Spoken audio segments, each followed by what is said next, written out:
మిత్రులకు నమస్కారం. మిత్రులారా, అన్నీ మన కళ్ళ ముందే జరుగుతూ ఉంటాయి. అన్నీ మన ఆదేశాలతోటే, మన అంగీకారంతోటే జరుగుతూ ఉంటాయి. అది ఖచ్చితంగా మనకి నొప్పి కలిగిస్తుంది. ఆ నొప్పి కలిగినప్పుడు ఇదేమిటి, ఇది అన్యాయము అని అంటాము, అనుకుంటాము. నీకు నొప్పి కలిగినప్పుడు ఇదేమిటి అని నువ్వు ప్రశ్నిస్తే కనుక తప్పదయ్యా, కొద్దిగా దాన్ని అనుభవించు అనేవాడు ఉంటాడు అధికారంలో. మన దరిద్రం ఏమిటి అంటే ఆ అధికారంలో వాడిని ఉంచింది మనమే. ఇవన్నీ మామూలుగా ఉండేయే. మనం అసలు విషయంలోకి వెళ్ళిపోదాం. అసలు విషయంలోకి వెళ్లే ముందు మీకు హోలీ పండుగ శుభాభినందనలు. ఏండోయ్, హోలీ పండుగ అంటే గుర్తుకొచ్చింది. ఉత్తరాదిలో యూపీలో హోలీ పండుగ ఎలా జరుగుతుందో మీకన్నా తెలుసా, తెలీదా? ఈసారి హోలీ పండుగ శుక్రవారం వచ్చింది.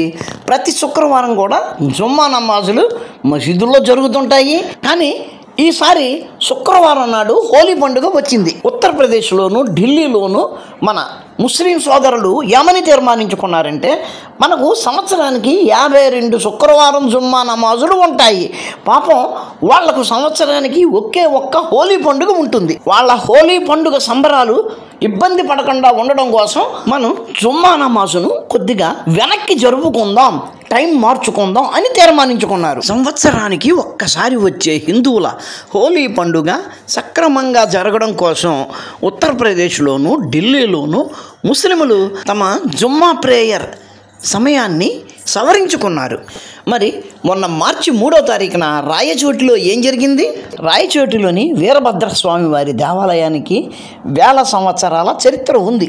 ఈ దేవాలయం ఇస్లాము మతం పుట్టడానికి ముందు నుంచి కూడా ఇక్కడ ఉంది. అప్పటి నుంచి ఇక్కడ పార్వేట ఉత్సవం ప్రతి సంవత్సరం జరుగుతూనే ఉంటుంది. ఈ రాయచోటి పట్టణంలో వేల సంవత్సరాలుగా ఏదైతే మార్గంలో ప్రతి సంవత్సరం పార్వేట ఉత్సవం జరుగుతుందో ఆ మార్గంలో ఈ మధ్యకాలంలో ఒక మసీదు వెలసింది. ఇక్కడ మా మసీదు ఉంది కాబట్టి మీరు ఇటువైపు రావడానికి వీలు లేదు, మీ ఊరేగింపు మా మసీదు ముందు నుంచి తీసుకెళ్ళడానికి వీలు లేదు అని వాళ్ళు ఆంక్షలు విధించారు.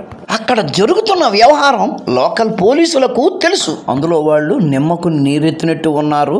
అటువైపు ఆ పార్వేట ఉత్సవం విడుతున్నప్పుడు వాళ్ళు మసీదులోంచి రాళ్ళు విసిరారు, ఒకరిద్దరు యువకులను కొట్టారు. మరి యూపీలోను, ఢిల్లీలోను ఉన్నదే ముస్లింలే, ఇక్కడ రాయచోటిలో ఉన్నవాళ్ళు కూడా ముస్లింలే. వాళ్ళు వాళ్ళే, వీళ్ళు వాళ్ళే. కానీ వాళ్ళు అక్కడ అలా ఎందుకు ప్రవర్తించారు, వీళ్ళు ఇక్కడ ఎలా ఎందుకు ప్రవర్తించారు అంటే మీరు కొద్దిగా ఆలోచించాలి. మీరు చేసిందేమిటి, మనం చేసిన దాన్ని బట్టే మనకు పరిస్థితులు ఎదురవుతూ ఉంటాయి. ఉత్తరప్రదేశ్లో యోగి ఆదిత్యనాథ్ గారు ఇస్లాం మత పెద్దలను పిలిచి, మీకు సంవత్సరానికి 52 జుమ్మా ప్రేయర్లు ఉంటాయి, కానీ వాళ్లకు సంవత్సరానికి ఒక్కటే హోలీ పండుగ వస్తుంది, కాబట్టి మీకు వాళ్లకు క్లాషెస్ రాకుండా ఉండడం కోసం మీరు కొద్దిగా సమయాలను సవరించుకోండి అన్నారు. ఆయన మాటను మన్నించి అక్కడి మత పెద్దలు వాళ్ళ జుమ్మా సమయాలను సవరించుకున్నారు. మరి రాయచోటి సంగతి ఏంటి?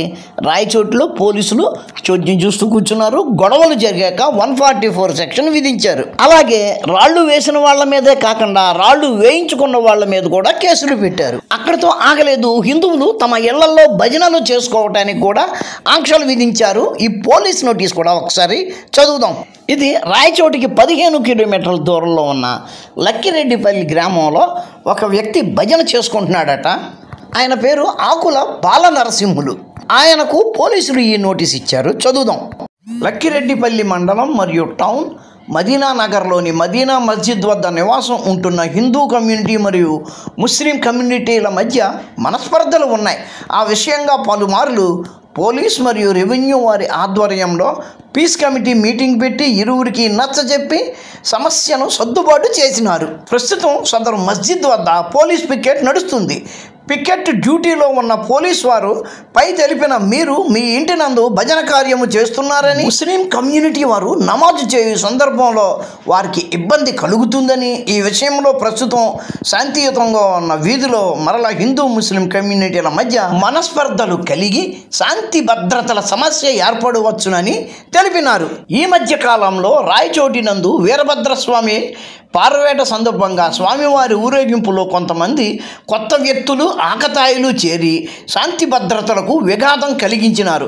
ఆ సమయంలో ఇరు వర్గాలలోని మత పెద్దలు వారించినప్పటికీ సదరు కొత్త వ్యక్తులు మరియు కొంతమంది ఆకతాయిలు మత పెద్దల మాటలు బేఖాతరు చేసి శాంతి భద్రతలకు విఘాతం కలిగించినారు. ఈ విషయంలో ఇరు వర్గాల వారిపై కేసులు నమోదైనాయి. పైన తెలిపిన విషయం దృష్ట్యా శాంతి భద్రతల పరిరక్షణ కొరకు పైన తెలిపిన మీరు మీ ఇంటిలోనే ఇతరులకు ఇబ్బంది కలిగించకుండా శాంతియుతంగా భజన కార్యక్రమాలు చేసుకోవాలని, కొత్త వ్యక్తులపై దృష్టి పెట్టి ఎలాంటి అవాంఛనీయ సంఘటనలు జరగకుండా చూసుకోవాలని, ఏమైనా అవాంతరాలు కలిగించినా, శాంతి భద్రతలకు విఘాతం కలిగించినా పోలీసు వారు తీసుకునే చట్టపరమైన చర్యలకు బాధ్యుతులు అవుదురని పోలీసు వారి నోటీసు ఇవ్వడం అయినది. ఈ నోటీస్ ఎవరిచ్చారు? లక్కిరెడ్డిపల్లి పోలీస్ స్టేషన్ ఎస్ఐ గారు. వాళ్ళు నమాజు చేసుకోవడానికి ఇబ్బంది కలుగుతుందని మిమ్మల్ని భజన చేసుకోవద్దు అని చెప్తున్నారు.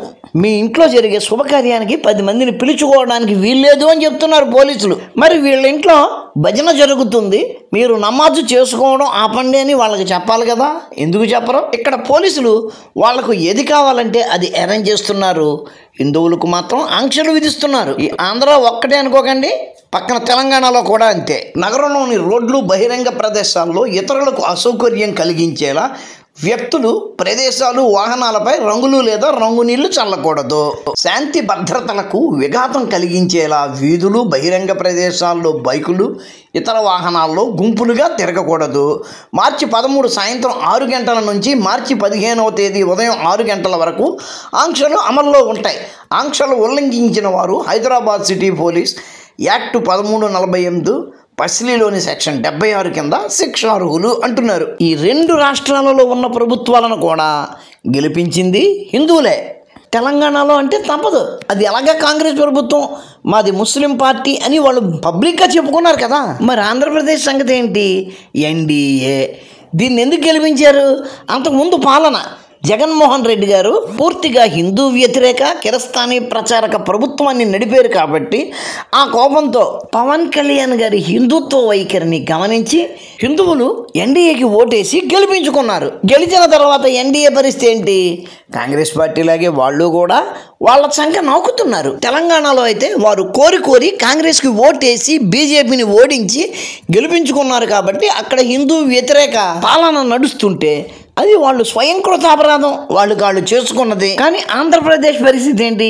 ఇక్కడ బీజేపీ లేదు, ఉన్నవన్నీ కూడా అవకాశవాద పార్టీలే. ఎదురుగా ఉన్న 2 అవకాశవాద పార్టీల్లో ఎన్డీఏలోని జనసేన హిందూ వైఖరి ప్రదర్శించడంతో తమకు జనసేనే ఆధారం అన్న ఉద్దేశంతో హిందువులందరూ జనసేనకు, దాని మిత్రపక్షాలకు ఓట్లేసి గెలిపించుకున్నారు. ఆ గెలిచిన ఎన్డీఏకు కూడా మైనారిటీలుగా చెప్పబడే మెజారిటీలు కూడా వేసిన ఓట్లతోటే అధికారంలోకి వచ్చారు అన్న విషయాన్ని వాళ్ళు గ్రహించారు. కాబట్టి వాళ్లకు కూడా అడుగులకు మడుగులు ఎత్తుతున్నారు. కొండకుచో హిందువులను, అధిక సంఖ్యాకులను ఇబ్బంది పెట్టడానికి వెనకడుగు వేయట్లేదు. ఇప్పుడు చెప్పండి, యూపీ, ఢిల్లీలో వాళ్ళు అలా ప్రవర్తించి అదే మనుషులు ఇక్కడ ఆంధ్ర, తెలంగాణలలో ఎందుకు ప్రవర్తిస్తున్నారు అంటే అక్కడ యోగి గారు వాళ్ళని డీల్ చేసిన విధానం వేరు, ఇక్కడ వీళ్ళు వాళ్ళను డీల్ చేస్తున్న విధానం వేరు.